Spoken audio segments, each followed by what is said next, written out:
France Maghreb 2. La liberté à faire frapper à la bonne porte, sur la bonne radio, France Maghreb 2, dans la bonne émission, le grand forum LGF, c'est parti, jusque 19h, soyez les bienvenus messieurs dames.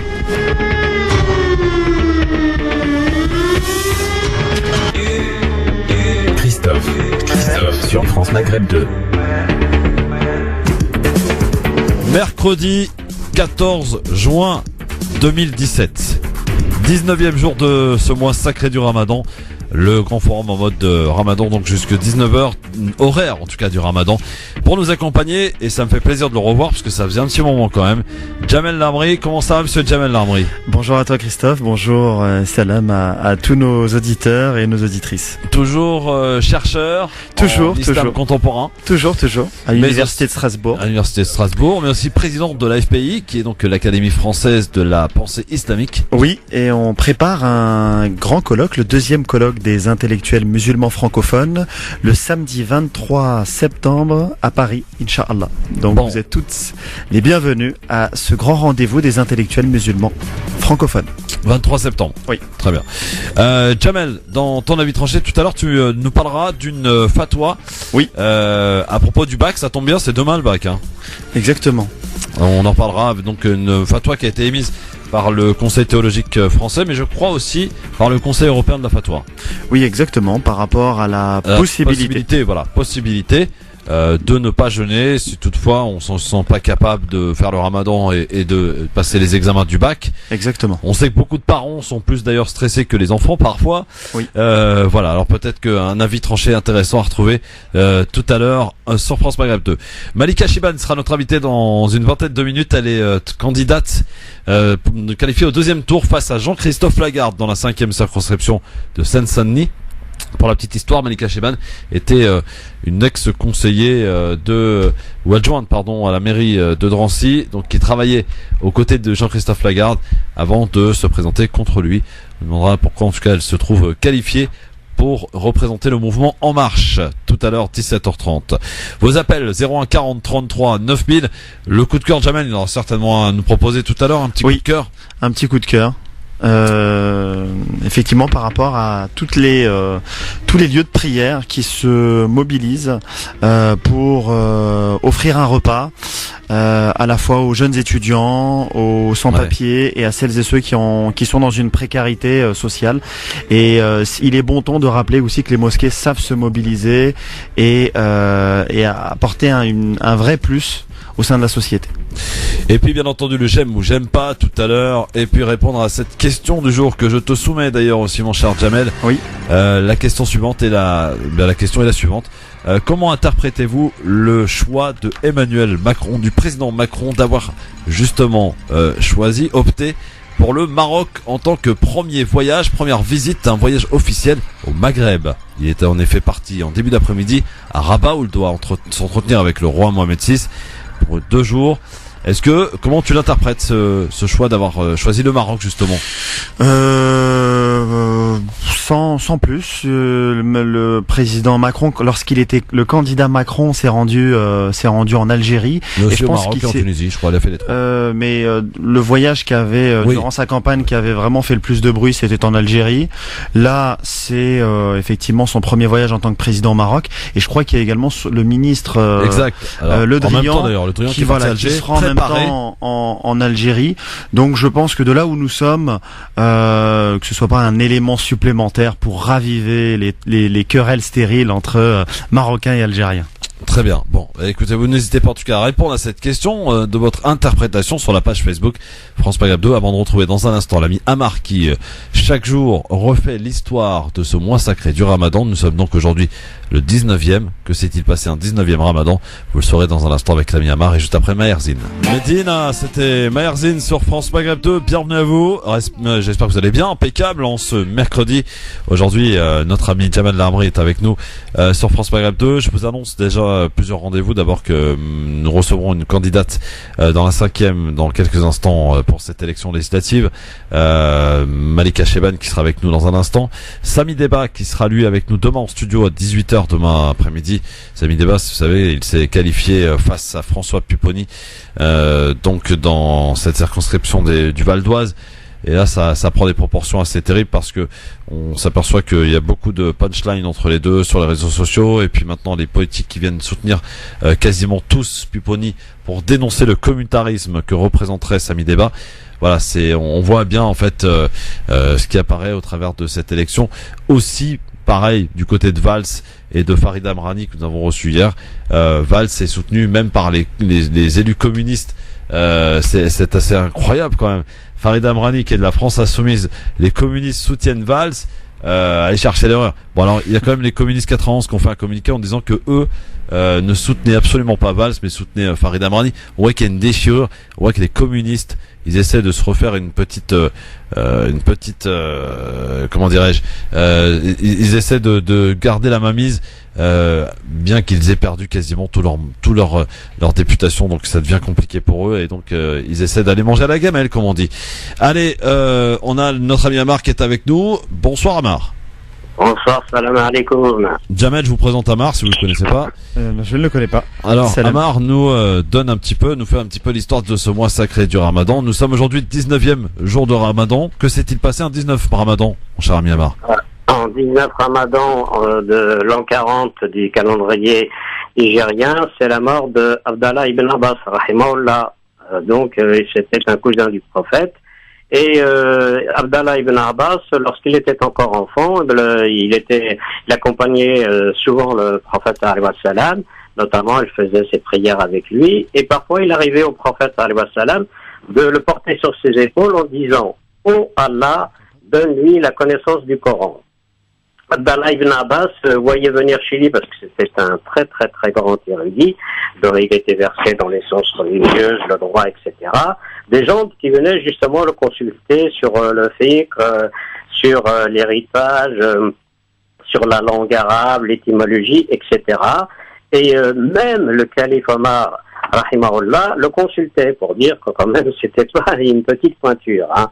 Et un contemporain avait dit ceci en parlant d'Abdallah ibn Abbas, rahimahullah, je cite, « Lorsque je le voyais, je disais, il est le plus beau des hommes. Lorsqu'il parlait, il était le plus éloquent des hommes. Lorsqu'il tenait une conversation, il était le plus savant des hommes. » Voilà donc pour ce qui concernait Abdallah ibn Abbas, rahimahullah. Nous sommes en 784, toujours en 19 Ramadan, et là c'est Sif ed-Din Barkouk qui devient sultan d'Égypte. Donc lui, il était originaire d'un peuple des Cosaques du Nord, les Tcherkesses. Les Tcherkesses, la République, juste un petit mot. Il y a encore de nos jours, la République de Tcherkessie, sont donc des musulmans de confession sunnite, qui vivent pour la majorité d'entre eux, ils vivent donc dans le Caucase du Nord, et d'autres vivent un petit peu partout dans le monde. C'est une petite population d'environ 3 millions d'habitants. J'espère qu'un jour, Inch'Allah, nous aurons l'occasion de parler de ce peuple. Là, cette fois-ci, nous traversons la Méditerranée, nous sommes en Tunisie, et nous sommes en 1375 du calendrier grégorien. Un certain Bourguiba, afin d'affaiblir l'influence de la célèbre mosquée université La Zitouna, édicte une loi la séparation donc de l'enseignement supérieur de l'enseignement secondaire. Faut-il rappeler que La Zitouna remonte quand même au 1er siècle de l'Hégire, puisqu'elle fut créée exactement en 79 de l'Hégire, et qu'elle est très célèbre, évidemment, dans toute l'ère islamique. En 1410, et là nous finissons avec cela, c'est la mort de Mahmoud Hassin Makhlouf, qui était, lui aussi c'était une pointure, hein, une sommité dans le fiqh, et qui fut aussi le mufti d'Égypte, rahimahullah. C'est ainsi donc que se conclut aujourd'hui le 19 Ramadan. Mon cher Jamel, vous avez écouté, est-ce que vous confirmez tout ça? Est-ce qu'il n'y a pas d'erreur? Parce qu'on fait attention à ce qu'il dit quand même, notre ami. Oui, non, bravo en tout cas pour cette page historique qui a été faite par le frère en question. Merci. Voilà. Bon Ramadan à vous en tout cas, et à votre famille. Merci, à la vôtre aussi, et à toutes les personnes qui nous écoutent. Ça fait du bien aussi de faire un peu d'histoire, c'est important. Hein. On en a besoin. On en a besoin. Ouais. Il y a le dicton algérien, peut-être que nos voisins marocains et tunisiens le connaissent aussi, c'est que si tu ne sais pas d'où tu viens, où tu vas, n'oublie pas d'où tu viens. Exactement. Si je peux me permettre, Christophe, pour peut-être essayer d'adresser aussi un message, puisqu'il est question d'histoire, je suis moi-même historien, c'est vraiment que nos auditeurs et nos auditrices de confession musulmane qui ont une histoire par rapport à ces différentes immigrations, que ce soit au Maghreb, en Afrique, que ce soit de Turquie ou que ce soit même d'Asie, vraiment de prendre le temps, parce qu'on a perdu beaucoup de gens pendant le mois du Ramadan. On perd beaucoup d'anciens ces derniers temps qui ont une histoire, une grande expérience de vie. Et cette histoire, c'est la nôtre. Et quand on a un ancien ou une ancienne qui part, c'est un peu une partie de notre histoire qui part avec eux. Et nous qui avons appris à lire et écrire depuis notre plus jeune âge, il faut à un moment donné consigner toutes ces belles histoires de parents, d'arrière-grands-parents qui ont fait l'histoire de France, qui ont fait notre histoire. Consigné par écrit. N'hésitez pas à faire des articles, à écrire des ouvrages collectifs sur l'histoire de vos parents, de vos grands-parents. Ce sont nos héros. Et si en tant que communauté musulmane, nous ne sommes pas capables de valoriser nos héros, alors il va pas falloir s'étonner que les autres ne nous respectent pas, ou en tout cas ne nous respectent pas comme on aimerait qu'ils nous respectent. Absolument. J'ai juste 30 secondes, une petite anecdote sur ce sujet, justement. Il y avait un magazine qui a malheureusement disparu, qui passait le samedi après-midi il y a un certain nombre d'années sur France 3, qui s'appelait Montagne. Donc à chaque fois, c'était une montagne d'un pays. Et donc là, en l'occurrence, c'était en Kabylie. Et il y avait un poète qui allait de village en village et recueillait justement la poésie, qui disait avant de se paraître. Et à un moment donné, il est avec une vieille dame, qui d'ailleurs était francophone. Il lui a dit, bon, il faut que tu me dises, tu me racontes un petit peu les anciens contes et tout ça, je vais les consigner parce que quand tu vas disparaître, ils vont disparaître aussi. Exactement. Voilà, c'était une excellente idée. C'est vrai qu'il faut, dans nos familles, c'est vrai qu'on n'a pas cette tendance comme les anciens avant, ils se réunissaient, il n'y avait pas de télévision, il n'y avait pas de radio, il n'y avait rien, ils se réunissaient le soir autour du feu, et puis les personnes âgées justement racontaient les contes et tout ça, et ça se transmettait de génération en génération, et c'est vrai qu'il faudrait qu'on retrouve ça. C'est ça, en fait il faut effectivement, vous avez parlé de la tradition orale. Cette tradition orale, ça fait partie de notre patrimoine. Maintenant aujourd'hui, nous sommes plutôt de culture écrite. Il faut justement consigner tous ces récits oraux et de les mettre dans des livres, dans des articles, sur un site, sur un blog, sur Facebook. Et j'invite vraiment tous nos auditeurs, là où vous êtes, peu importe le niveau scolaire ou que sais-je encore, faites-le. Prenez le temps d'aller voir votre grand-père, votre grand-mère, votre papa, votre maman, lui poser des questions sur sa vie. Vous l'écrivez, vous le partagez sur les réseaux sociaux, et qu'on soit capable collectivement de consigner toutes ces belles histoires. Croyez-moi, il faut investir sur l'avenir. Un ancien qui s'en va, c'est une bibliothèque qui part. Hein. Exactement. Ouais. C'est un dicton africain, et aussi on peut leur faire des enregistrements audio et vidéo. Oui, également, audio et vidéo. Voilà.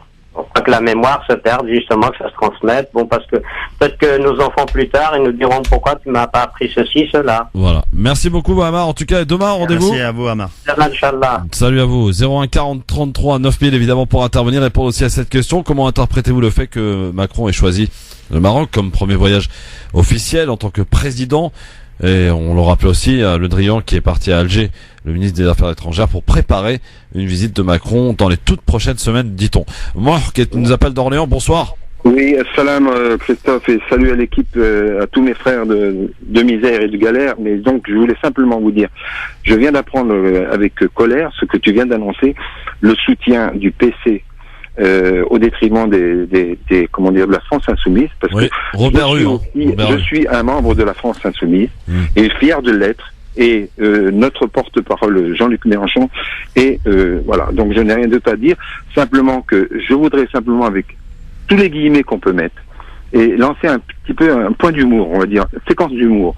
Ça veut dire lancer une fatwa à claque, mais à double claque. Ça veut dire la première pour ce traître, comment te dire, ce type méprisable qui a eu cette arrogance de se présenter sous une étiquette d'humaniste, de social, de gauche et de justice, et qui a fait le contraire dans sa gestion.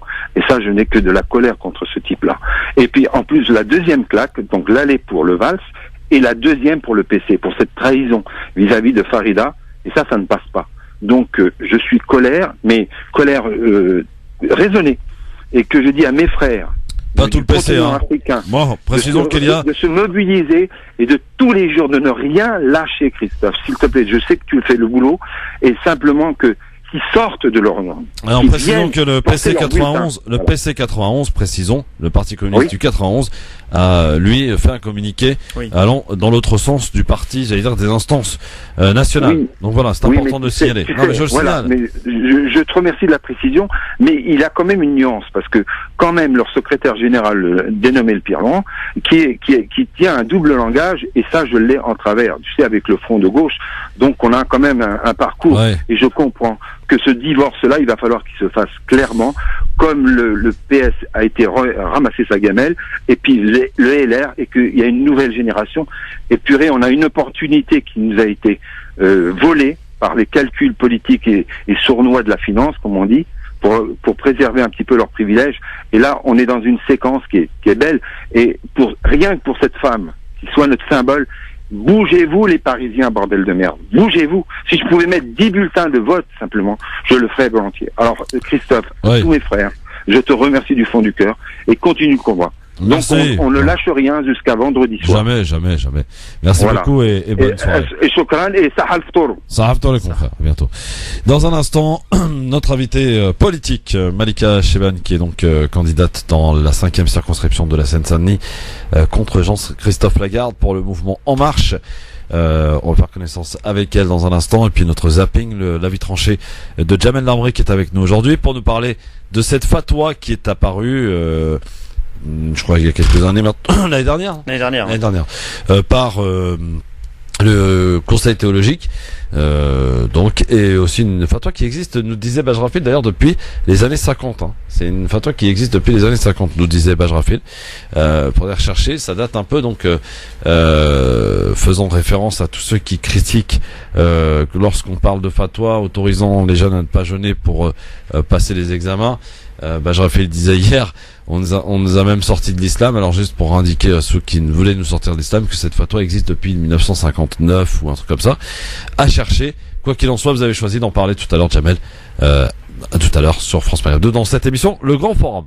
Vos appels, bien sûr, 01 40 33 9000, à n'importe quel moment on peut vous intercepter au standard par le biais de la page Facebook pour répondre à la question du jour. Comment interpréter le fait que le président Macron ait choisi le Maroc comme première destination, comme premier voyage officiel au Maghreb?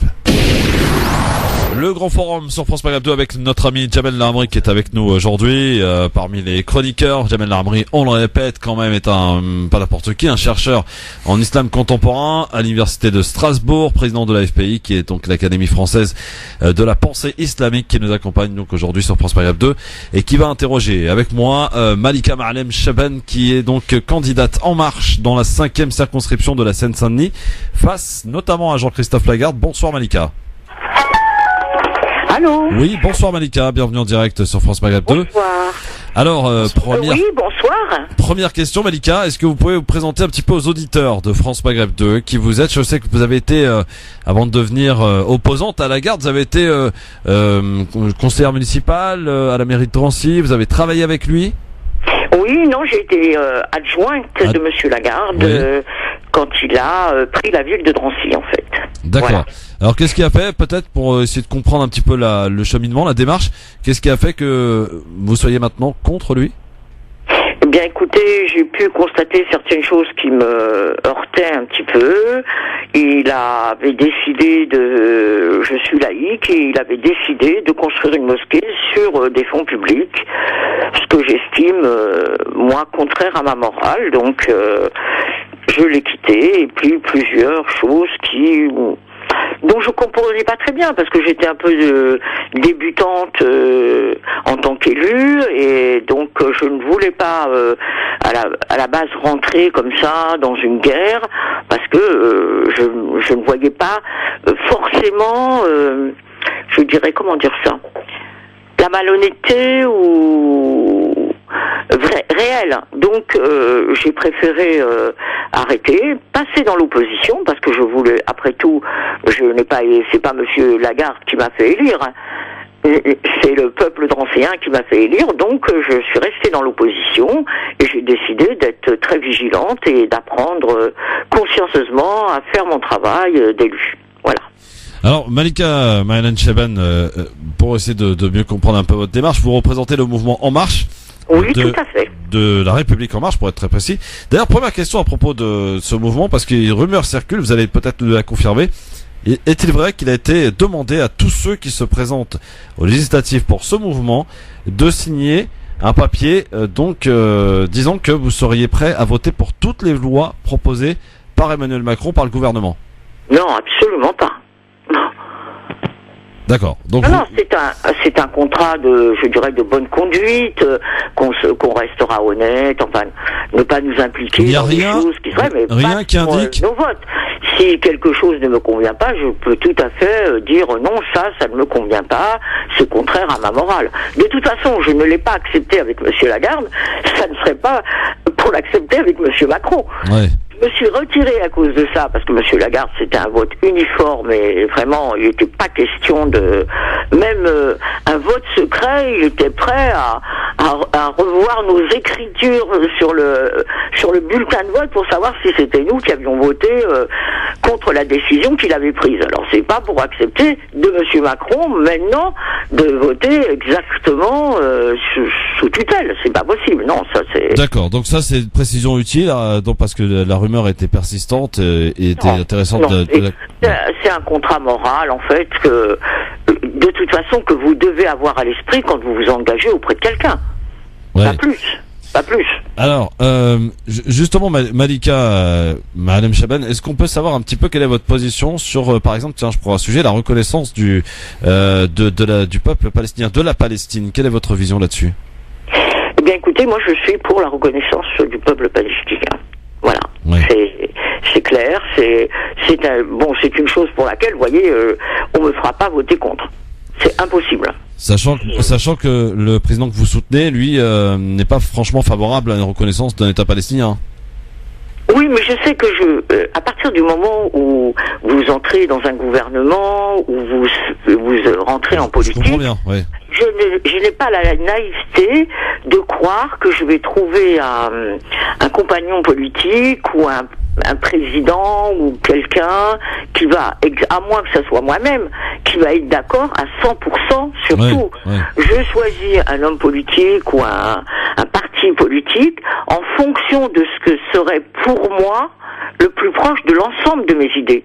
Si 70-80% de mes idées, je me reconnais dans cet homme et dans ce dirigeant, je vais le suivre, tout en gardant la possibilité, bien sûr, de ne pas de me retirer ou de ne pas voter quelque chose qui heurte ma sensibilité ou ma morale. Malika Chaban, donc le premier tour étant fini, alors c'est quoi les scores du côté de la 5e circonscription de Seine-Saint-Denis? Jean-Christophe Lagarde arrivé en tête? Oui, Jean-Christophe arrive en tête avec 36,5. Ouais. Mais ce qu'on a pu constater, c'est une dégradation de son électorat à chaque élection. Puisque en 2007, il était à 46%, je crois. En 2012, à 43%. Et à ce jour, il est à 36,5. Peut-être est-ce dû à le nombre de candidats qui sont plus importants, peut-être, non? Non, je pense qu'il y a un net en nombre de voix aussi, parce qu'il faut regarder bien sûr le pourcentage, mais il faut regarder le nombre de voix. Oui. En nombre de voix, effectivement, il a perdu des voix. 36, et vous avez obtenu combien au premier tour? Moi, c'est 19, 20. 20, d'accord. Donc il y a quand même un retard assez important, faut le dire. Oui, bien sûr. Est-ce que malgré... Quelle est votre méthode? Quelle est votre pour essayer de justement faire renverser la tendance pour dimanche? Eh bien, c'est de travailler au maximum. On a travaillé au porte-à-porte. On a été à la rencontre des gens. Essentiellement, c'est ce qu'on a fait. C'est parce que je sais très bien qu'en tractant, bien sûr, sur les marchés dehors, il faut dialoguer avec les gens pour les convaincre. Je ne pense pas...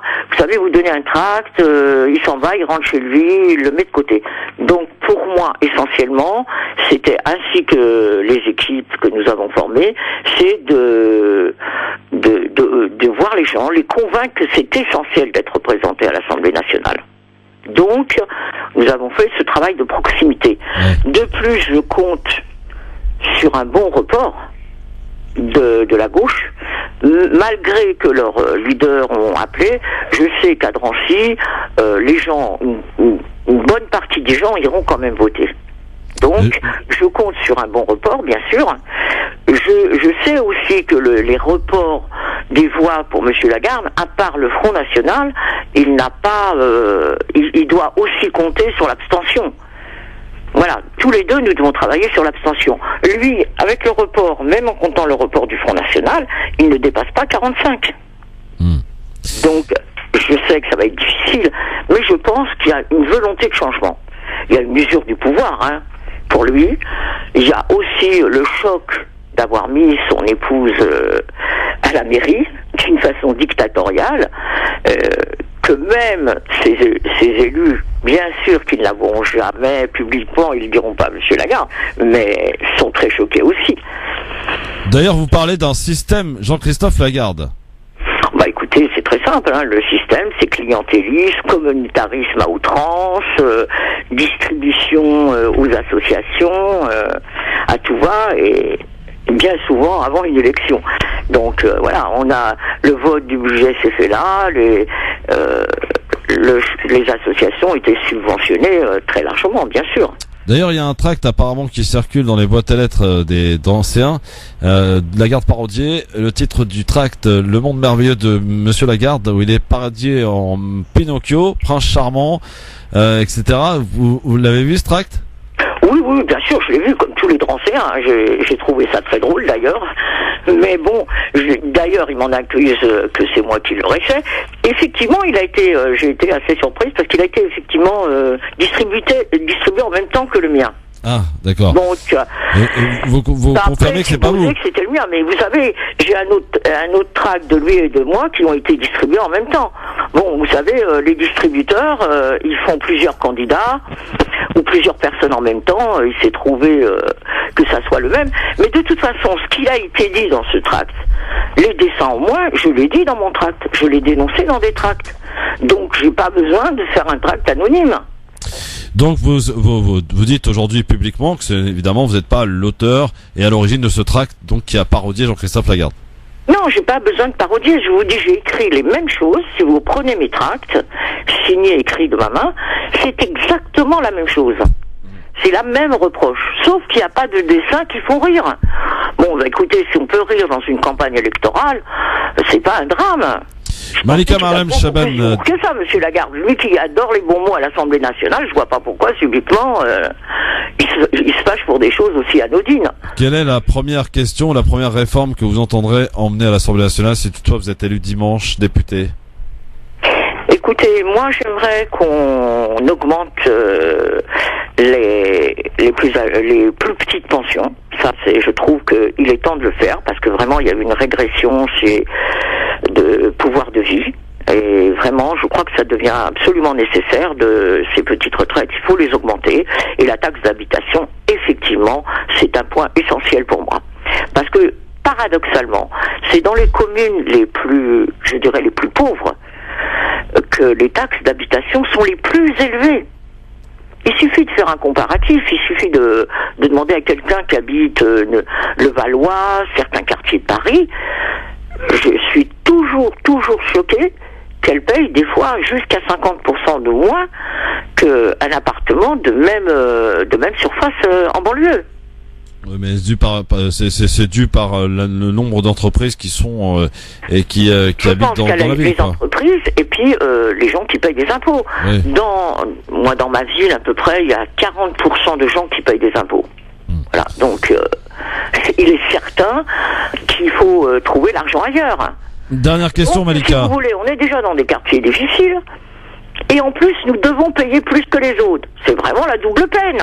Malika, dernière question. Pourquoi il faut voter Malika Marlem Chaban ce dimanche 18 juin ?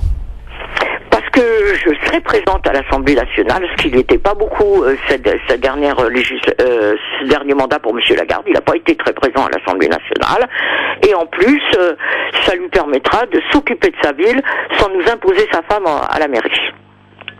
Parce que la ville a vraiment besoin qu'on s'occupe d'elle maintenant. Très bien. Mais est-ce que finalement, en vous écoutant, peut-être que je me trompe, mais ne s'agit-il pas quand même d'une certaine revanche par rapport à Lagarde d'essayer de lui piquer le poste ? Non, absolument pas. D'accord. Vous savez, j'ai 66 ans, j'ai pas besoin de faire carrière. Je n'ai qu'un fils et il est élevé, Dieu merci. Très bien. Merci beaucoup en tout cas Malika Marlène Chaban. On vous souhaite bonne chance pour cette élection. Jamel, oui. Oui, je vous question. remercie et merci à votre équipe. Jamel, peut-être une petite question à vous poser. Madame Chiban, oui, vous êtes donc dans cette circonscription où il y a la ville de Drancy, Monsieur Lagarde.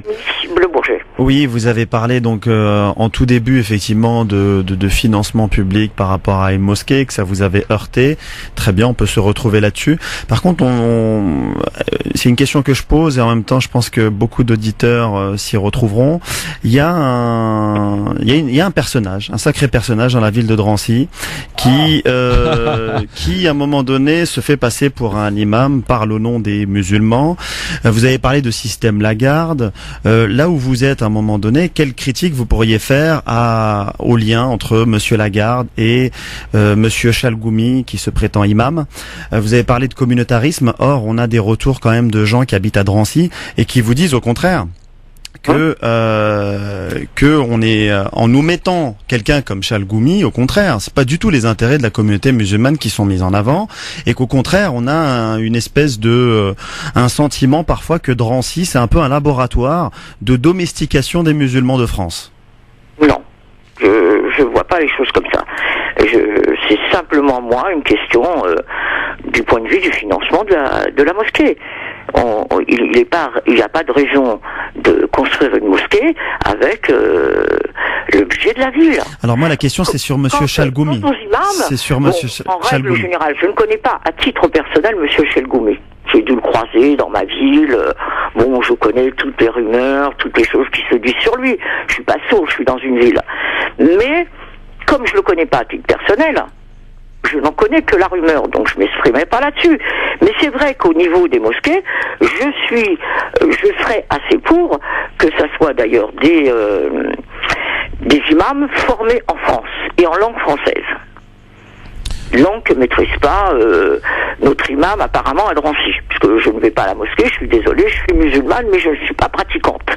Donc je n'ai jamais mis les pieds à la mosquée, je ne sais pas s'il prêche, et ni en quelle langue il prêche.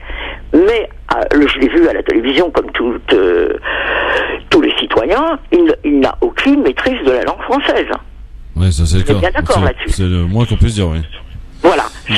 Donc ça, je le souhaite. Encore une fois, il se proclame imam, il ne l'est pas forcément. Si nous devons pérenniser ce genre de choses ou permettre, trouver un moyen pour aider aux mosquées, pourquoi pas, je sais pas comment faire ce genre de choses. Là, Madame Chiban, il y a beaucoup de citoyens français de confession musulmane qui eux pratiquent et côtoient, si vous voulez, fréquentent les mosquées, qui vous disent qu'à un moment donné, cet homme n'a aucune légitimité. Et la question que je voulais vous poser, c'est que vous avez parlé du système Lagarde et ce système de clientélisation. Très bien. Est-ce qu'on peut, selon vous, l'étendre à la personne de Monsieur Chalgoumi? Non, je peux pas. Je ne pense pas. Je ne veux pas croire qu'un homme d'église, ce serait un homme d'église. Bon, je sais pas, mais je ne le connais pas. Donc je ne peux pas porter ce type de jugement. Bien sûr qu'il appelle à voter Monsieur Jean-Christophe Lagarde d'une façon régulière. Donc c'est assez surprenant. Moi, le curé du coin dans ma ville n'appelle pas à voter Monsieur Lagarde, ni le rabbin de Drancy, à ma connaissance. Donc c'est surprenant. Est-ce que vous pourriez porter, Madame, les revendications de ces citoyens français de confession musulmane qui fréquentent les mosquées et qui aimeraient à un moment donné qu'on arrête ce type de clientélisation? Est-ce qu'on peut, en tant que représentante, tout ce qui permet son vote, comme cette cagnotte parlementaire, je voudrais qu'on trouve même un système au niveau des villes, au niveau des subventions des associations. Ça, c'est une chose à laquelle il faudra mettre ça. Parce que on enlève juste aux députés la cagnotte. Je veux bien. Mais dans les villes, c'est encore pire. On le sait tous quand même. On peut pas fermer les yeux. Donc c'est vrai que ça permet à des élus, même d'une ville, de se faire, de se conduire comme des potentats. Merci beaucoup Malika Marlem Chaben d'avoir répondu à nos questions et bonne chance pour ce dimanche 18 juin. Donc vous représentez la République en marche face à Jean-Christophe Lagarde du DI à Drancy. Merci beaucoup. Je vous remercie. Au revoir. Merci. Au revoir, bonne soirée. Bon, Jamel, vraiment on fait un petit bilan là. Comment tu la sens? Moi je crois même qu'il y a beaucoup d'affaires personnelles là-dedans, non? Non mais c'est sur la question en fait que j'ai posée, j'ai pas forcément eu. Mais je comprends pas ce blocage qu'elle a par rapport aux mosquées. Voilà. Non, on peut avoir un blocage. Non mais d'accord, mais que pourquoi chacun. La première chose qu'elle me cite, c'est la mosquée, quoi. Je veux dire. Mosquée, bon, très bien. Bon, ça veut dire qu'à un moment donné, si dès le départ on parle de mosquée, c'est-à-dire qu'on s'y intéresse, ouais. Et qu'à un moment donné, quand on pose la question sur Chalgoumi et que tout d'un coup on y met des pincettes, on sent qu'elle met beaucoup de pincettes. Hein. J'aurais aimé également qu'on mette des pincettes sur la question de la mosquée, ouais. Et pas un deux poids deux mesures, quoi. Ouais, donc, voilà. et c'est vrai que c'est quand même dommage qu'une élue, donc adjointe au maire, qui ancienne, ouais. Donc qui va se présenter également en tant que député, ne connaissent pas quand même les revendications sur le terrain. Nous ne sommes pas sur Drancy et pourtant on a des habitants de Drancy qui nous relaient un certain nombre de choses, de dysfonctionnements, notamment par rapport à monsieur Chalgoumi. Voilà. Bon, eh bien écoutez, après à chacun de se faire sa propre opinion, bien sûr. C'était Malika Marlem Chaben, donc candidate En Marche, qui a recueilli 20% en premier tour face à Jean-Christophe Lagarde, 36%. Bon, on peut dire que quand même Lagarde est en pilotage favorable pour gagner cette élection dimanche. Mais pourquoi pas, tout est possible. Et puis demain, autre invité, Sami Débat. Tu connais Jamel? Oui. Sami Débat qui, lui, sans étiquette, hein, quand même, a réussi à grappouiller. Et puis il se retrouve qualifié au second tour face à François Pupponi. Alors là, c'est une autre circonscription et tout le monde s'en mêle. Ça y va de tous les côtés. Sami Débat sera notre invité demain. Il a recueilli, je crois, 14% et se qualifie pour le second tour. C'est une première intéressante, Jamel, qu'un candidat sans étiquette arrive à se qualifier dans une circonscription. Il y avait quand même pas mal de candidats et face à un candidat qui est bien installé dans cette circonscription, à savoir François Pupponi. Et aujourd'hui, ce dernier est soutenu par tout le monde contre le communautarisme que représenterait Sami Débat. Sami Débat, le communautaire, donc sera avec nous demain à 18h sur France Maghreb 2. On va vérifier tout ça, s'il est vraiment communautariste ou pas. Hein. Oui. On verra ça demain. En tout cas, vous pourrez lui poser vos questions aussi avec demain Maïssa Leroy, Estelle Saïdi et Hakim Ral dans un instant. Le zapping sur France Maghreb 2. Le grand forum sur France Maghreb 2 avec monsieur Jamel Larmri sur votre radio France Maghreb 2. Monsieur Jamel Larmri qui est donc chercheur en islam contemporain à l'université de Strasbourg, président de la FPI, Académie française de la pensée islamique, qui est avec nous bien sûr. Vos appels en direct au 01 40 33 9000. Beaucoup de commentaires sur la question du jour, sur le choix de Macron d'avoir choisi donc justement le Maroc et comme premier voyage officiel au Maghreb. N'hésitez pas donc à répondre à cette question sur la page Facebook France Maghreb 2. 01 40 33 9000. On prend un appel tout de suite. On a intercepté Kamel au standard. Salut Kamel. Oui, salut Christophe, salut, bonsoir à ton invité ainsi qu'à tous ceux qui nous écoutent. Bonsoir. Écoute, moi la première des questions que j'aurais à poser, c'est bien évidemment, moi le voyage de Macron au Maroc, finalement, c'est un événement sans lettres. Tant mieux qu'il aille au Maroc, tant mieux que les uns se dépassent en Algérie, etc., etc. En filigrane, ce qu'il faut faire attention, c'est qu'aujourd'hui, il y aurait une tendance qui apparaîtrait de vouloir diviser les gens, de trouver des conflits, le Rif, les Berbères, les Kabyles, etc., etc. Ne nous laissons pas prendre dans cette volonté de division. Soyons au contraire unis. Et la lecture que moi je veux avoir, c'est que justement, la lecture, c'est celle qui fait que nous sommes potentiellement des gens qui dérangeons. Eh bien, allons jusqu'au bout. Inéluctablement, je pense que notre communauté prendra racine dans ce pays et en Occident. Nous n'avons pas à nous courber, mais à rester debout. Et c'est le message que je vais envoyer. J'aimerais également rajouter à ça que j'ai été très troublé par des messages émis par exemple, la mosquée de Paris, etc., à aller voter Macron. Moi, j'ai du mal à comprendre pourquoi les mosquées se mettent à prendre des positions politiques, alors que, à mon avis, elles n'ont pas lieu de le faire. Au contraire, les imams ont pour eux à enseigner, bien évidemment, l'islam, à répondre aux questionnements des fidèles, et non pas à prendre des positions. Moi, je suis fortement opposé à ces conditions. On va à la mosquée en tant que fidèle, dans une mouvance spirituelle, et non pas entendre des discours politiques ou des directives. Je vais demander l'avis, si tu le permets. Même si on peut avoir un choix porté ici ou là, peu importe. Ceci étant, et je terminerai là-dessus, mon cher Christophe, c'est que j'invite encore les électeurs, les citoyens de l'Essonne à aller voter très fortement, à soutenir non seulement Farida Amrani, mais aux autres également dans le Val d'Oise, à aller soutenir Sami Débat. C'est très important que nous soyons présents. Je sais que tu es sensible à ça, mon cher Christophe. Je t'en remercie infiniment, vraiment du fond du cœur. Et je dis surtout, mobilisez-vous, allez-y, téléphonez. Moi, j'étais tout à l'heure en discussion avec une personne à la mosquée de Courcouronnes à Évry. Je suis tombé sur une personne charmante qui a bien compris. Elle me dit, vous savez, à l'intérieur de la mosquée, il y a des débats qui se font en dehors de ce que les gens sont venus faire à la mosquée, mais on reste confiant, les gens sont mobilisés, c'est très important. Je vous conjure de prendre soin d'aller voter, comme tu le dis, tout au long de l'année, mon cher Christophe. Je sais que tu es très critique à l'égard de ceux qui parlent et qui ne cessent de parler, mais qui n'agissent pas. Il faut agir maintenant. Il est temps, il est grand temps. Merci Christophe. Merci Jamel. Merci Kamel, pardon. Et justement, je vais demander l'avis de Jamel là-dessus, sur le fait que effectivement on a pu entendre ici ou là pour le second tour de cette élection présidentielle, notamment la mosquée de Paris, quelques recteurs, quelques imams, donc appelés à voter Macron. Est-ce que ça t'a paru, ça t'a choqué ou ça t'a paru normal? Je pense que c'est une vraie question. Je pense que effectivement la position de principe, c'est quand même d'éviter que les responsables religieux prennent position. Par exemple dans les élections municipales, dans les élections nationales, faire très attention finalement de ne pas donner le sentiment que une prise de position d'une mosquée, c'était la prise de position de l'ensemble de la communauté musulmane.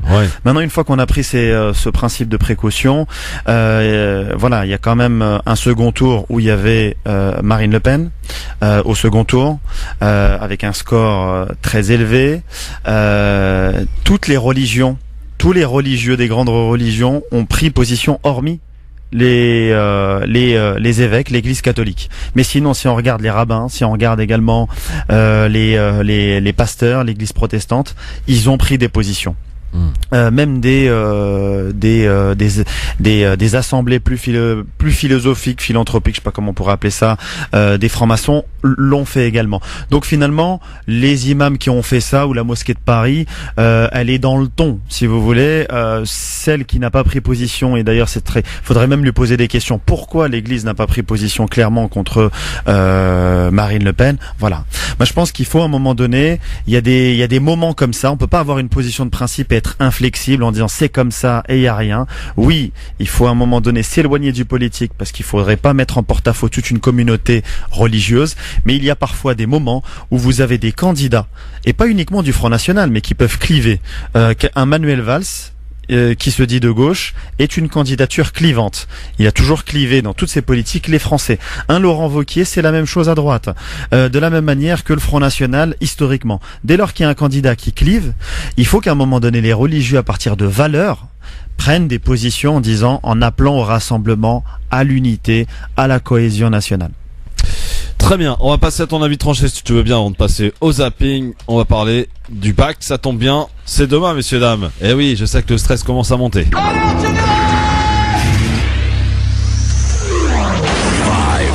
3, 2, 1, 0. Je fais quoi que ce soit, c'est la mise à pied. Alors piétinez-moi, allez-y. Qui dit bac, qui dit aussi fatwa, proposé notamment par le Conseil théologique et le Conseil européen de la fatwa, Jamel. Oui, effectivement, cette fatwa qui a déjà un an, j'ai décidé effectivement de consacrer cet avis tranché, parce qu'aujourd'hui on m'a posé la question, un jeune lycéen qui passe son bac demain m'appelle pour savoir si oui ou non il doit jeûner. Moi je lui parle effectivement de cette fatwa du Conseil théologique musulman de France, qui donne encore une fois la possibilité à nos jeunes français de confession musulmane, s'il y a fatigue ou prescription, de pouvoir à un moment donné ne pas faire le jeûne et de le rattraper. La condition finalement qui est là, c'est le rattrapage des jours manqués. Et le jeune, finalement, quand je lui parle de cette fatwa, finalement par des oulémas qui sont compétents, qui connaissent le droit musulman et qui comprennent qu'à un moment donné, la charia, c'est un ensemble de principes dogmatiques, éthiques, ce sont des orientations, et qu'à un moment donné, en fonction du contexte, en fonction de l'espace-temps, des cultures locales, le fait également qu'on soit dans une société sécularisée, c'est-à-dire que finalement le jeune musulman de France, c'est pas comme dans les sociétés musulmanes où finalement il y a l'État, ce sont des sociétés majoritairement musulmanes, des États qui peuvent à un moment donné trouver des accommodements pour que les étudiants puissent être dans les meilleures conditions possibles. Là, nous sommes dans une société sécularisée, dans un contexte également de minorité, et nous avons des jeunes effectivement dans des températures extrêmement compliquées qui ont cette possibilité. Possibilité ne veut pas dire obligation, mais au moins qu'on accorde cette possibilité à celles et ceux qui sont en mesure, ou celles et ceux qui en auraient besoin. La condition, effectivement, c'est qu'ils puissent rattraper des jours. Et l'objectif, in fine, on ne se gargarise très souvent, nous, en tant que musulmans, de dire que l'islam est une religion du savoir, que la première révélation a commencé par l'injonction Iqra, de se dire que finalement l'islam promeut le savoir. Nous devons, en tout cas, donner, et l'islam donne les conditions pour que nos jeunes puissent avoir leur diplôme, ou en tout cas puissent préparer dans les meilleures conditions leur diplôme. Je le rappelais tout à l'heure, nous sommes dans une société laïque, nous ne sommes pas comme dans une société musulmane, et dès lors, il est plus difficile aujourd'hui, il faudrait également que les musulmans de France aient conscience de cela, il est beaucoup plus difficile aujourd'hui de faire le jeûne dans notre société française que dans les sociétés musulmanes. Enfin, oui. Il faut également décomplexer les jeunes, parce que ce qu'il me disait Christophe, le jeune, c'est est-ce que vous êtes sûr qu'il va pas falloir rattraper 60 jours? Et là, vous avez à un moment donné, et ça on dit long également sur notre manière de transmettre l'islam.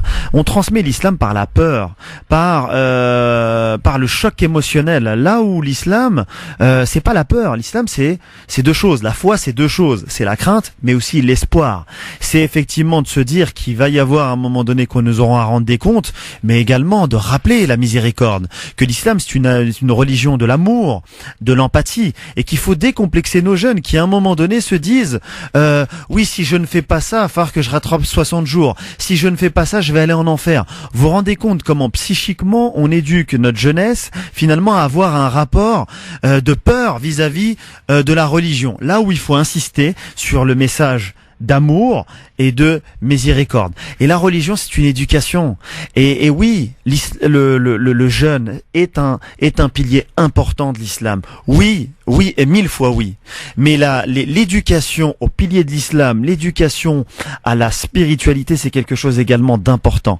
Et le jeûne, quand vous lui laissez cette possibilité finalement, il renoue ou il noue tout simplement avec l'idée que Dieu est miséricordieux, que Dieu également dans la situation dans laquelle on est nous, finalement avec le manque de sommeil, le manque d'hydratation, finalement Dieu nous donne cette possibilité là, et permettre aux jeunes de grandir avec cette image d'un Dieu miséricordieux, c'est fondamental aujourd'hui pour demain. Donc aux jeunes qui nous écoutent, si vous avez cette possibilité là en votre âme et conscience, allez-y. Si à un moment donné vous pensez que vous avez besoin de prendre un petit déjeuner le matin, prenez-le et dans quelques temps vous le rattraperez. Et également aux familles également qui à un moment donné suivent des avis de certains imams qui ne connaissent même pas notre réalité et qui délaissent les avis du Conseil théologique musulman qui eux vivent notre contexte. Décomplexez-vous également et faites preuve à un moment donné d'empathie, parce que Dieu ne nous demande pas à un moment donné sous prétexte de pratique de l'islam de nous déshumaniser. Nous avons les jeunes qui à un moment donné ont commencé leur islam maintenant, que ce soit la prière ou le ramadan. Donnons-leur si vous voulez cet amour, cet espoir, ce message d'amour que représente l'islam, et de présenter Dieu tel qu'il est en tant que miséricordieux par excellence. Merci Jamel, j'avoue que je souscris vraiment presque à 100% à ce que tu viens de dire. Vraiment, c'est d'une logique implacable en fait. Voilà. C'est vrai qu'on a beaucoup chez certains en tout cas cette vision, cette envie de transmettre l'islam via la peur, alors que c'est tout le contraire qu'il faut utiliser. Exactement. Si je peux me permettre d'ajouter un dernier mot, l'islam, c'est pas parce qu'à un moment donné, l'islam, ce n'est pas une souffrance. Non, il faut également arrêter avec cette idée un petit peu christiano-chrétienne de souffrir le martyr pour se dire que finalement on est un bon musulman. L'islam, c'est également beaucoup de facilité. C'est un dogme très simple. Ce sont 5 piliers de l'islam très simples. Mais la nécessité, ça c'est un principe des fondements du droit, la nécessité lève l'obligation. Dès lors qu'il y a nécessité, il n'y a plus lieu d'être, de manière temporaire bien évidemment, qu'il y ait obligation. Et on rattrape après. Donc, sortons également de cette image fausse qu'ont une bonne majorité des musulmans, qu'il faudrait souffrir, s'autoflageller pour être un bon musulman. Exact. En tout cas, voilà. Si vous le souhaitez réagir, n'hésitez pas. Notre ami Jamel est là. Vous n'êtes pas d'accord peut-être avec lui? Eh bien, vous nous appelez au 01 40 33 9000 pour nous le dire. Voilà. Argument à l'appui, bien sûr. Et puis vous êtes peut-être parent d'un enfant qui va passer le bac demain, vous êtes un petit peu aussi vous dans le stress, vous nous dites un petit peu comment ça se passe, ou si au contraire vous êtes un jeune là qui écoutait la radio, souvent la veille d'un examen on conseille de ne pas réviser d'ailleurs, de faire un petit peu autre chose, d'aller se détendre, pourquoi pas écouter la radio, voilà.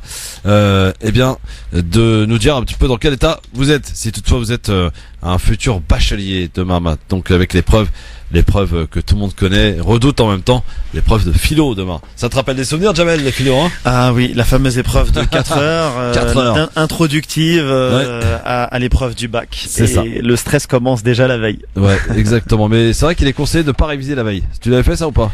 Alors effectivement, c'est vrai que la veille, j'avais tendance également à me détendre, à bien dormir et à bien manger le matin. Si c'était pas en période de Ramadan. Très bien. Alors, on enchaîne maintenant avec le zapping. C'est parti. Qu'est-ce qu'on a dans le zapping sur France Maghreb 2 aujourd'hui? Évidemment, après son échec à la présidentielle, après avoir été éliminé aussi dans les Yvelines concernant le poste de député, Benoît Hamon n'a plus de boulot, Jamel. Du coup, Moulot Dachor lui a demandé comment il allait gagner sa vie hier dans le Gros Journal. Vous avez plus de boulot là? Bon, non mais faut pas pleurer, moi je veux pas. Ça va, Non mais c'est vrai, comment vous allez gagner votre vie? Bah je vais travailler, je vais réfléchir là dans les jours qui viennent. Ça va, je retrouverai. Parce qu'un mec de 50 ans qui cherche du travail, il fait Uber. Il y a un gros mercato sur les médias, on m'a dit que vous étiez un peu menacé. J'ai proposé, j'ai dit Achour serait bien de le dégager, prendre un mec un peu plus nouveau. En remplacement. Ah mais vous allez faire j'ai pas la bagnole. Comment vous allez gagner votre vie? Je sais pas encore. J'ai des petites idées, il faut que je réfléchisse. Parce que la légalisation n'est pas passée. J'ai une idée d'une petite exploitation. Montebourg, elle est dans le miel. Ouais, c'est ça, ouais. Voilà. Vraiment, si il y a de moins en moins d'abeilles, faut que je lui dise d'ailleurs. Il faut protéger les abeilles, sinon son entreprise, elle va pas faire long feu. Voilà, beaucoup d'humour l'ami Hamon, hein. Pourtant pas de chance pour le coup parce que il a été éliminé dès le premier tour par les électeurs, hein, dans les Yvelines. On sait évidemment ce qu'il advient de cette élection présidentielle, de ces membres de cette famille politique qui l'ont tous trahi un par un, à commencer par Valls. D'ailleurs, il a apporté son soutien à Farid El-Amrani, la candidate face à Valls, Benoît Hamon. Voilà un petit peu sur le personnage Hamon, qui était peut-être d'ailleurs celui qui avait toute raison de garder, peut-être le meilleur programme pour les Français. Déjà, il a pas perdu de beaucoup, je crois, je suis en 160 ou 200 voix, pas beaucoup, donc il aurait pu se qualifier pour le second tour. Après, effectivement, c'est pas quelqu'un qui était dans le clivage, qui avait une conception de la laïcité intéressante, qui avait effectivement des propositions où il parlait. C'est vrai qu'il a mis au cœur un petit peu surtout durant les primaires, il a mis quand même face à Valls, au cœur de la discussion, non pas les questions identitaires clivantes telles qu'aurait espéré Manuel Valls, mais au contraire les questions de travail, d'économie, de social, d'environnement. Et en cela, il était intéressant. Maintenant, c'est vrai que les présidentielles, l'affaire Fillon a complètement rebattu les cartes et on a surtout discuté des affaires et moins du fond. Donc il subit un petit peu ce dégagisme. C'était pas forcément le pire. C'était pas forcément le pire, c'est ce que je voulais dire, ouais. Radika de Orléans qui est avec nous au 01 40 33 9000. Bonsoir Radika. Oui, bonsoir. Voilà, je voulais réagir. Déjà, je souhaite un bon courage à tous ceux qui vont passer le bac demain. Oui. Voilà, je voulais réagir par rapport à la fatwa qui a été émise par les ulémas de France, hein, je pense.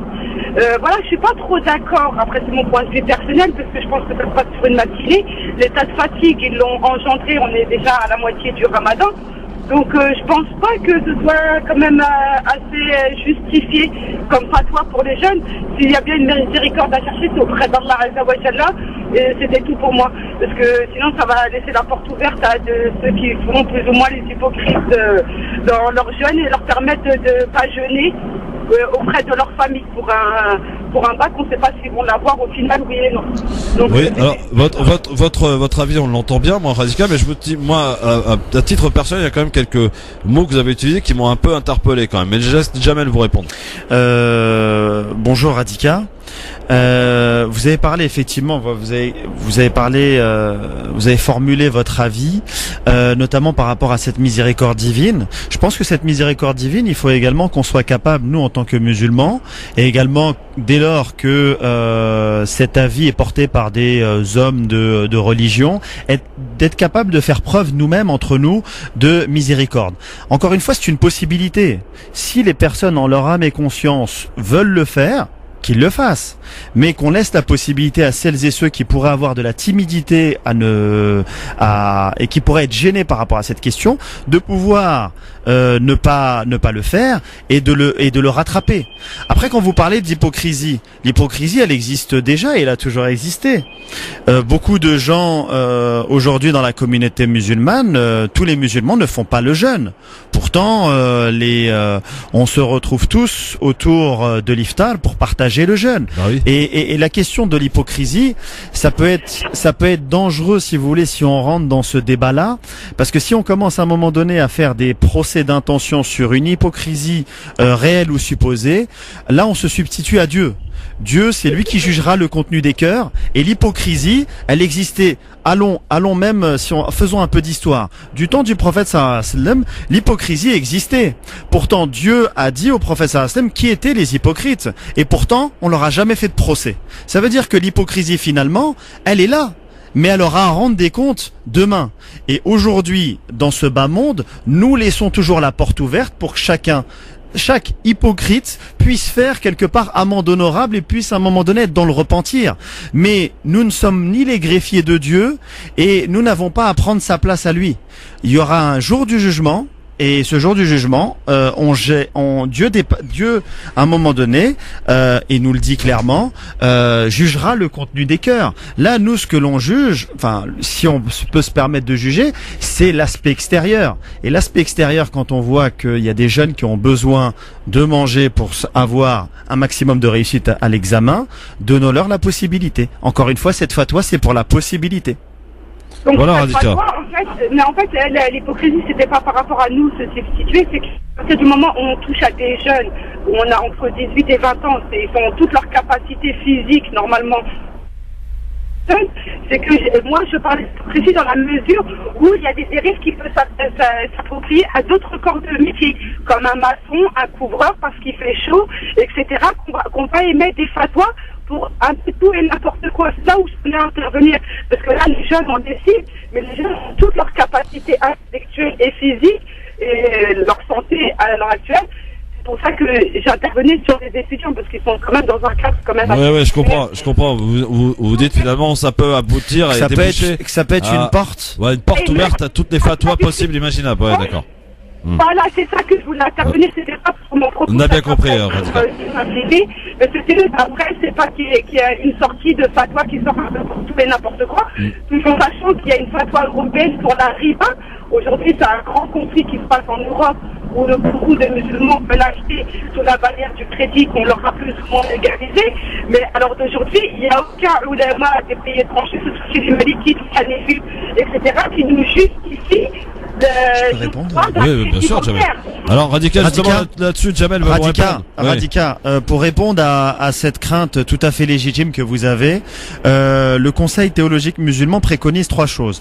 1. De réaliser convenablement que le jeûne est une prescription juridique, que Dieu a prescrite aux personnes saines d'esprit et de corps parmi ses serviteurs, que sa place dans la religion est importante. Il ne faut pas par conséquent la négliger car chacun connaît son état mieux que quiconque. Premièrement, donc elle n'est pas forcément valable pour tout le monde. Deuxièmement, d'avoir une crainte révérentielle vis-à-vis de Dieu au sujet de leur personne autant qu'au sujet de leur religion. Deuxième point. Et enfin, dernier point, de mieux organiser leur temps de révision, car ceux parmi eux qui ont des épreuves seulement le matin n'ont pas à se servir de cette dérogation, sauf celui dont l'État, pendant l'examen, l'y oblige. À ce moment-là, il peut rompre. Vous avez vu un petit peu toutes ces conditions quand même qui peuvent vous rassurer et nous rassurer, mais en même temps, qui peut s'appliquer au cas par cas, parce qu'on peut parler des jeunes comme ça de manière abstraite, mais tous les jeunes n'ont pas la même santé. Il y a des gens qui ont plus de difficultés que d'autres et il faut également que cette fatwa puisse s'appliquer au cas par cas. Laissons cette flexibilité que l'islam nous offre. Merci Radika en tout cas du côté d'Orléans. Sarah Tolok pour ce soir. Merci beaucoup. Les parents sont plus à même aussi de juger de l'état de leur enfant et de leur imposer comme il se doit aussi. On n'a pas besoin de la vie d'un Oui, imam. je sais pas s'il faut imposer quoi que ce soit. Ils Mais bon. sont plus à même de juger. Merci Radika en tout cas pour votre appel. Ahmed est avec nous aussi. Bonsoir Ahmed. Salam alaikum wa rahmatullahi ta'ala wa barakatuh Christophe. Bonsoir Ahmed. Et bonsoir bien sûr, salam alaikum à votre chroniqueur. Jamal Lamri. Jamal Lamri. Voilà, donc moi, je pense qu'il faut être la religion musulmane. Moi, bon, je maîtrise pas la religion. J'ai des notions comme tout un chacun. Je veux dire, autant que musulman de base. Pardon, Ahmed. M'exprimer ainsi. Ahmed. Je veux dire, din l'islam, c'est din yusr. Ahmed, excuse-moi de te couper, mais j'avais pas vu l'heure là. Tu sais, j'étais bien installé avec Jamel, tranquille. Si c'était pas Ramadan, j'allais même dire pour faire une petite carte postale, café, croissant. Bon là c'est Ramadan, on est bien installé, on discute, on est bien. Puis je vois, hop l'heure, oula la pub. Donc tu bouges pas Ahmed, on te reprend dans un instant, d'accord? D'accord, pas de À souci. tout de suite. Le grand forum avec Jamel Lamri sur France Maghreb 2, il est avec nous bien sûr. Il est donc chercheur en islam contemporain et à l'université de Strasbourg et président aussi de la FPI, l'Académie française de la pensée islamique. Nous étions Jamel avec Ahmed qui était avec nous en direct il y a quelques instants, pris par la page de pub, mais je vais pas la faire à la Bourdin où je vais m'énerver après la pub Ah oui, aujourd'hui. non, mais moi je m'énerve comme Bourdin. Bon, Hein allez-y, énervez-vous Ahmed, allez-y, vous avez le droit vous. Bon, non, mais oui, mais c'est-à-dire c'est du temps que je perds, du temps quand même précieux. C'est pour vrai, permettre c'est vrai. à nos amis d'appeler.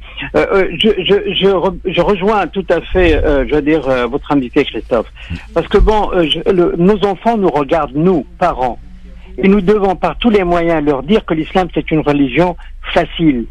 Que, je veux dire, surtout nous sommes aujourd'hui, c'est-à-dire pour parler du jeûne, hein, pour ne pas être très long pour parler du jeûne, nous sommes dans la période la plus compliquée de l'année. En fait, vous savez qu'aujourd'hui, les journées avoisinent les 18 heures. Oui. Hein, et jusqu'au 21 du mois de juin, c'est-à-dire début de l'été. Ouais. Et après ça va redescendre. Mais en fait, c'est toujours 1 minute, 2 mois. On va, c'est-à-dire de pratiquement de l'aube jusqu'au lever du soleil, coucher du soleil, ça fait quand même 18 heures. Et les enfants, je veux dire surtout quand ils ont des examens et qu'il y a une fatwa. Parce que vous savez, c'est très facile pour eux d'aller se cacher, manger, puis aller passer aller passer leurs examens ou pour le bac ou autre chose. Donc il est préférable que nous on les rassure en leur disant tu peux mon fils, tu peux ma fille. Voilà, mais tu dois rattraper. Parce que si on était dans une période d'hiver où le coucher du soleil il est à 17 heures ou 18 heures, ça pose pas de problème, mais là c'est à 22 heures. Et vous savez, passer un examen, déjà, il faut être dans des conditions, même nous qui sommes plus ou moins habitués à jeûner, les journées sont extrêmement difficiles. Mais je vais vous dire un truc, Ahmed. Moi, je vais vous dire un truc. Je vais même plus loin que vous. Moi, je vous dis honnêtement, ça m'agace cette réaction de la part de certains qui veulent réagir sans être confrontés au problème. Vous n'avez pas d'enfant qui passe le bac? Ne vous sentez pas concerné par cette fatwa, elle vous concerne pas de toute façon. Donc voilà, peu importe. Ça concerne que les gens qui sont concernés, qui passent des examens. Non, mais ça va au-delà, Christophe. Voilà. Non, je suis pas d'accord avec vous. Ça va au-delà. Non, au bout d'un moment, il faut le dire, quoi. Pardon. Oui, allez-y. Non, les gens qui sont excessifs, parce que c'est comme ça. Non, la religion de l'islam, c'est une religion de facilité. Je vais vous narrer une petite histoire sous le contrôle, bien sûr, de notre ami. Pardonnez-moi, j'ai oublié votre nom. Kamal, vous connaissez beaucoup mieux que moi la religion. Vous savez que du temps de Sayyidina Omar radiyallahu anhu, Warda, il y avait une période de sécheresse très très importante. Et donc, il y a des gens qui avaient volé du bétail pour se nourrir parce qu'ils n'arrivaient plus. Et donc, Mohamed devait les juger et il ne les a pas condamnés. Parce que il y avait une période de sécheresse terrible et il a fait l'ijtihad. Et c'est ça justement qui est extraordinaire dans la religion musulmane, c'est l'ijtihad. Et que Dieu nous a donné comme possibilité parfois de réfléchir. Et puis les ulama, dans le cas présent, je veux dire, quand il y a une fatwa, moi je la respecte parce que la situation l'impose. Vous comprenez ce que je veux dire?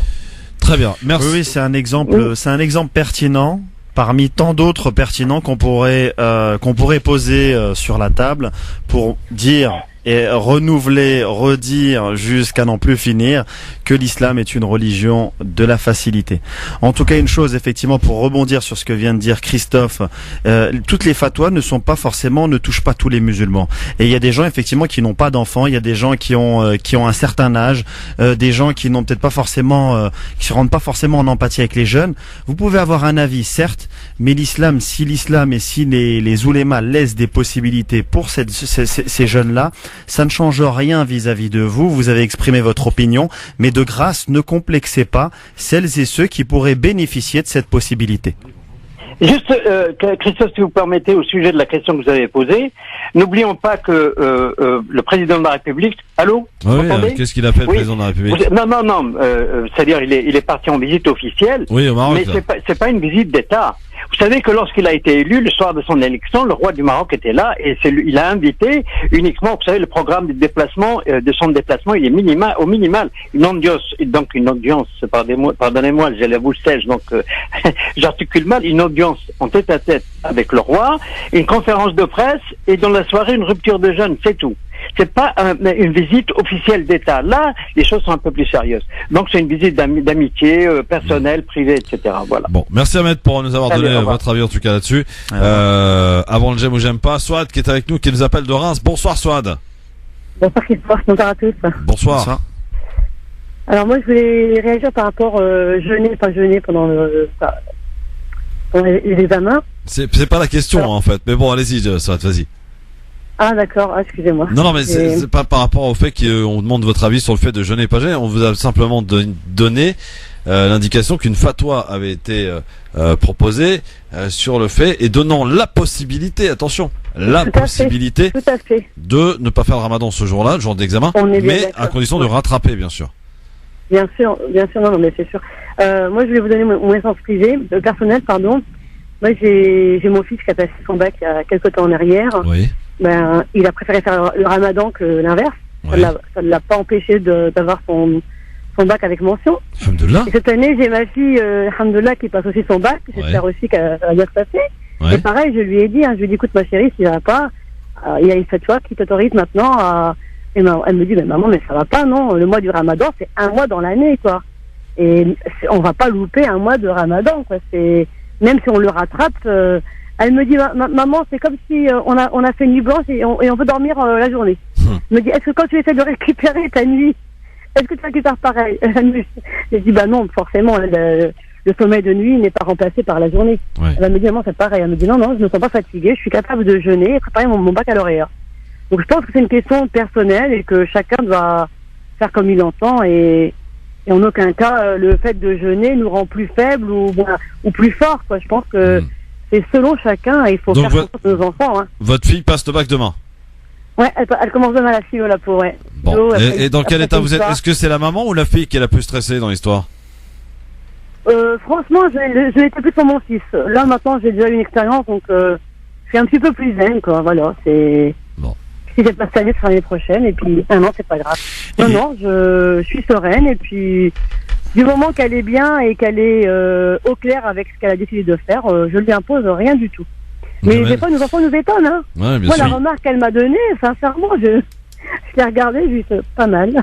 En tout cas, madame, merci pour votre avis équilibré. Effectivement, c'est en fonction de chacun. C'est une possibilité qui est offerte en fonction de chacun. Ouais. Puis j'aimerais juste ajouter également un point, c'est que c'est une fatwa provisoire.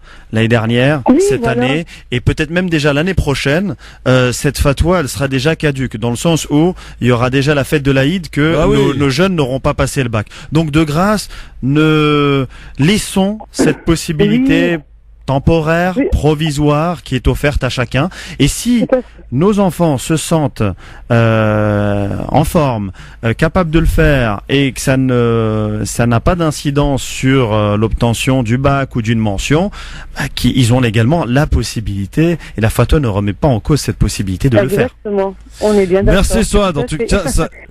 Merci à vous. Ça me laisse réfléchir à un truc. L'année prochaine, ça va être un gros bazar. Ça va être un énorme bazar, Jamel, je vous signe. Pourquoi? Chaque année. Non mais là plus que jamais, parce que l'année prochaine, l'Aïd risquerait de tomber le jour du bac. C'est possible.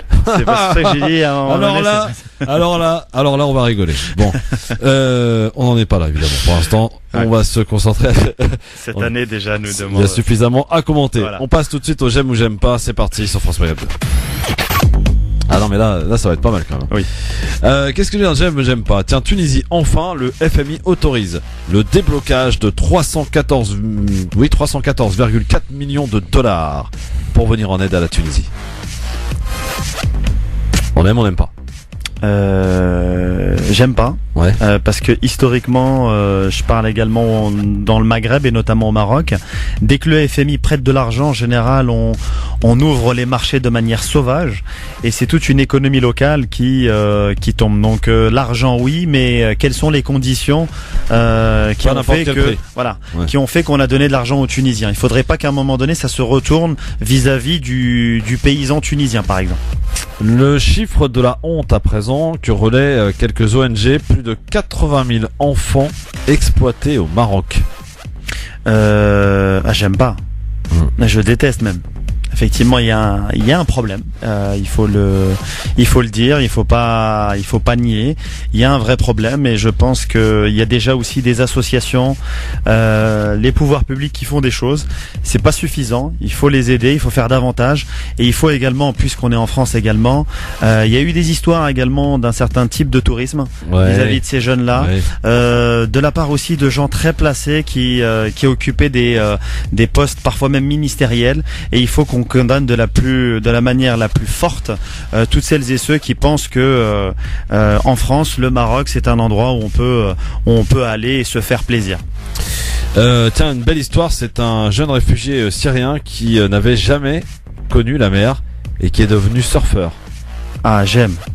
Superbe, hein. Ah, c'est magnifique. Ouais. C'est magnifique. Tiens, Tunisie, toujours encore 1 mois de prison pour avoir fumé en public. En Tunisie? En Tunisie, ouais. C'est particulier. En fait, c'est une question très difficile. L'islam, c'est le libre arbitre. Et en même temps, les sociétés musulmanes ont mis en place un certain nombre de lois qui peuvent à un moment donné heurter. Donc je pense que voilà, c'est aux Tunisiens de réfléchir et de trouver, de ne pas faire en sorte qu'on sombre encore dans l'hypocrisie. Et en même temps que dès lors qu'il y a par exemple des gens qui ne jeûnent pas, qu'ils soient au moins respectueux de celles et ceux qui jeûnent. Je pense qu'on peut trouver une solution entre les deux, qui respecte la liberté individuelle et en même temps qui respecte également la culture locale. Très bien. Qu'est-ce que j'ai dans le j'aime ou j'aime pas? Tiens, bon, on l'a déjà sorti, je vous la redonne celle-là. Tellement elle est ridicule. 15 ans de prison en Arabie Saoudite pour le port du maillot du Barça, parce qu'il y a le sponsor Qatar Airways dessus. Non, j'aime pas. Et je pense que je crois que ça a été démenti aujourd'hui.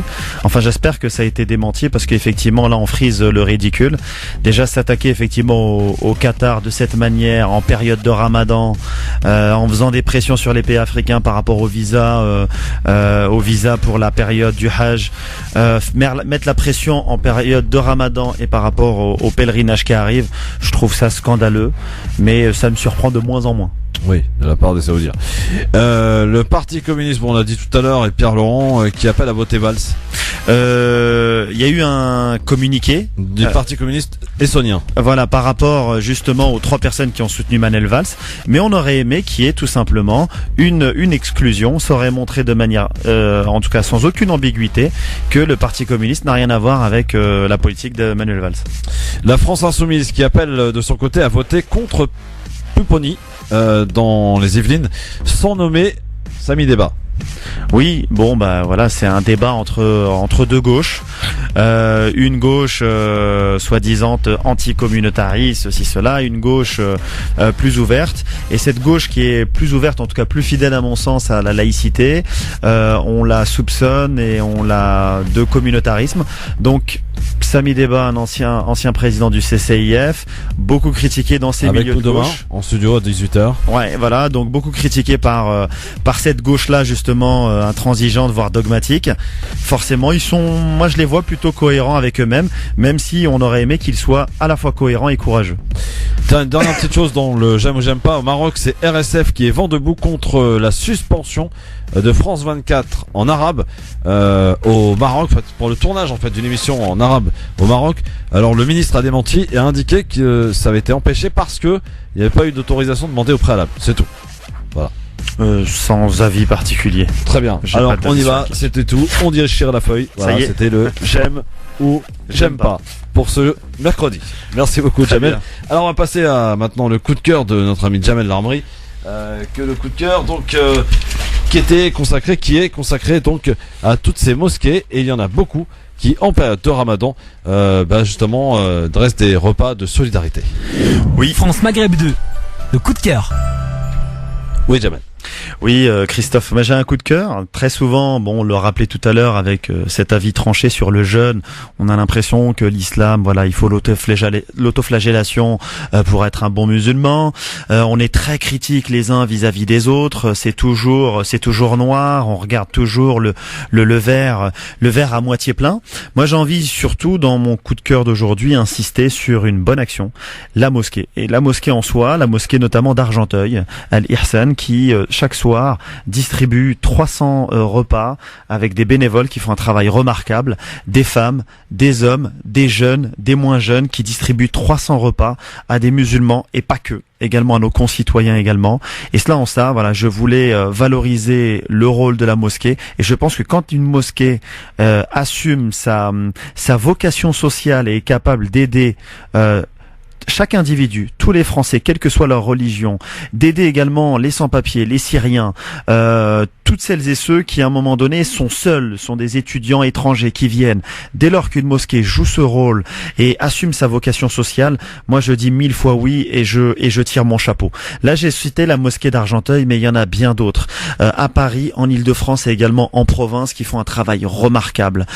Continuez à le faire. On a des papas, des mamans qui sont à la retraite, qui font un travail extraordinaire, qui font que des jeunes se sentent moins seuls, des gens sont en déplacement, ils peuvent aller à la mosquée et partager une rupture de jeûne. Voilà. On dit qu'aujourd'hui, au XXIe siècle, l'un des grands fléaux de ce siècle, ce sera la solitude. Et dès que des mosquées prennent leur rôle à cœur et distribuent et sont dans la quintessence même du message de l'islam, c'est-à-dire créer du lien avec l'autre, créer du lien entre nous, créer du lien avec les autres, montrer la meilleure image de l'islam, on ne peut dire que 1000 fois bravo. Et je veux dire également à tous mes coreligionnaires musulmans, on est très souvent dans nos discussions, café du commerce ou dans les mosquées, avec cette exigence qu'on a, et parfois même une grande exigence qu'on a, on ne reconnaît jamais le bon côté des choses. Parfois, on ne sait pas valoriser, on a du mal à se valoriser nous-mêmes. Dès qu'il y a des belles choses dans les mosquées, il faut aller leur dire. Il faut aller leur dire. Il est du devoir de chacun d'entre nous d'aller valoriser ces actions, du simple bénévole au président de l'association, en lui disant voilà, ce que vous avez fait c'est bien, comment je peux vous aider. Voilà, continuez comme ça, continuez à nous écouter, continuez à nous aider. En tout cas voilà, mon coup de cœur c'est de valoriser également les mosquées quand elles font des choses bien, parce que j'estime que tout au long de l'année on est très critique vis-à-vis des mosquées quand elles font mal leur travail. Donc quand elles le font bien, de cette manière-là, et quand elles sont capables de fournir 300 repas par soir, ce qui est énorme, avec des bénévoles qui sont là avec le sourire, moi je dis 1000 fois oui. Et j'appelle à toutes les mosquées qui n'ont pas encore fait ou qui font ça de manière timide, de le faire, de continuer à le faire, et tous nos auditeurs d'encourager toutes ces initiatives, qu'elles soient grandes comme celle d'Argenteuil ou qu'elles soient petites dans les toutes petites mosquées même de province. Merci Jamel. Alors, on rappelle, parce que l'émission malheureusement touche à sa fin, on n'a même pas le temps de faire le zapping entièrement, mais c'est pas grave. Jamel, c'est cette rencontre des musulmans, des intellectuels musulmans de France, voilà, francophone, qui aura lieu le 23 septembre. Vous allez dire, oui, c'est encore très loin le 23 septembre, mais ça se prépare tout ça. Non, ça se prépare. Donc on a commencé à communiquer parce qu'on sait aussi que les personnes partent en vacances. Donc il y a le Ramadan, c'est une bonne période pour également transmettre parce que les gens sont sensibles à ce genre de débats, d'initiatives, conférences et colloques. Ensuite, il va y avoir les grandes vacances et puis après, il y a 3 semaines après, si vous voulez, à partir de la rentrée. Donc c'est le samedi 23 septembre. L'année dernière, on a organisé le premier colloque des intellectuels musulmans francophones à Paris. C'était sur la pensée islamique de France au XXIe siècle. Là, cette année, Inch'Allah, ce sera un autre thème. Donc, Islam de France, Islam avec un S, parce qu'on estime qu'il y en a plusieurs. 2 points, un culte, donc un seul culte musulman, des cultures musulmanes et une société française. Donc, l'objectif, c'est, créer ce nouvel espace intellectuel musulman qui va inviter toute la diversité musulmane. Les gens qui sont dans une approche théologique, juridique, philosophique, mystique, nous les invitons tous. Il va y avoir des gens comme Ahmed Jaballah, l'Arabik Chat, il va y avoir également des gens, donc ça c'est une démarche plus théologique, juridique. On va avoir des gens plus philosophiques comme quelqu'un comme Ghaleb Benchir, et on va avoir des gens qui sont davantage dans une démarche mystique comme Slimane Reski, spécialiste de René Guénon. Donc l'objectif, c'est d'offrir un espace intellectuel musulman. On va valoriser les intellectuels musulmans dans toute leur diversité, jeunes, moins jeunes, hommes et femmes. Et l'objectif, comme lors du premier colloque, c'est de faire travailler les intellectuels musulmans ensemble. Et à la fin, si vous voulez, de ce colloque-là, toutes ces communications feront l'objet d'un ouvrage collectif. Nous, mon cher Christophe, on veut pas organiser uniquement un événement pour l'événement. On veut également que les intellectuels musulmans produisent déjà individuellement, ensemble, et que ça fasse l'objet d'un ouvrage collectif, les actes du colloque. Comme ça, ces actes du colloque-là pourront témoigner à la postérité. Les jeunes qui demain reprendront le flambeau diront on ne reprendra pas de zéro, il y a des choses qui ont été faites. Donc ce sont des places limitées, la salle est petite, donc je vous invite à vous inscrire directement. Il y a un lien With Event. Vous vous inscrivez directement, vous réservez votre place, comme ça vous êtes sûr de l'avoir. Il y a un forfait, c'est 35 € par personne, et ces 35 € par personne, c'est le petit déjeuner offert, le déjeuner, la pause. Ça veut dire que vous n'avez même plus à réfléchir, et en même temps ça permet aussi l'autofinancement, parce qu'on a besoin également de ces fonds-là pour avoir une très belle salle sur Paris. Vous aurez l'occasion de le voir, c'est une belle salle à côté de l'UNESCO. Donc voilà, venez soutenir la recherche, venez soutenir la pensée islamique, venez poser vos questions, venez passer un moment extrêmement intéressant, et c'est grâce à votre soutien, grâce à votre participation, grâce à votre question, que l'on va à un moment donné, ça va nous donner beaucoup plus d'énergie, beaucoup plus d'énergie aux organisateurs, à nous, aux intellectuels, de produire davantage. 23 septembre, donc, Samedi 23 septembre. Il y a un Facebook ou quelque chose là-dessus? Oui, il y a le lien With Event. Vous tapez sur Facebook. Ouais. Deuxième colloque des intellectuels musulmans francophones. Très bien. Eh bien, ça, tu auras l'occasion de venir nous en reparler, j'espère. Oui, notre ami Jamel. Merci beaucoup, Jamel. Merci à toi, Christophe. C'est Sahab Tolek. C'est toujours un plaisir de venir dans ton émission. On revient un peu plus souvent, ce serait bien. Les prochaines semaines, j'aurai plus de temps. Bon, parfait, nickel. Merci beaucoup, Jamel. Merci aux auditeurs. Sahab Tolkom. Sahab Tolek. Dans un instant, l'émission Parle Islam avec le professeur Samir Abstab sur France Maghreb de jusqu'à 20h.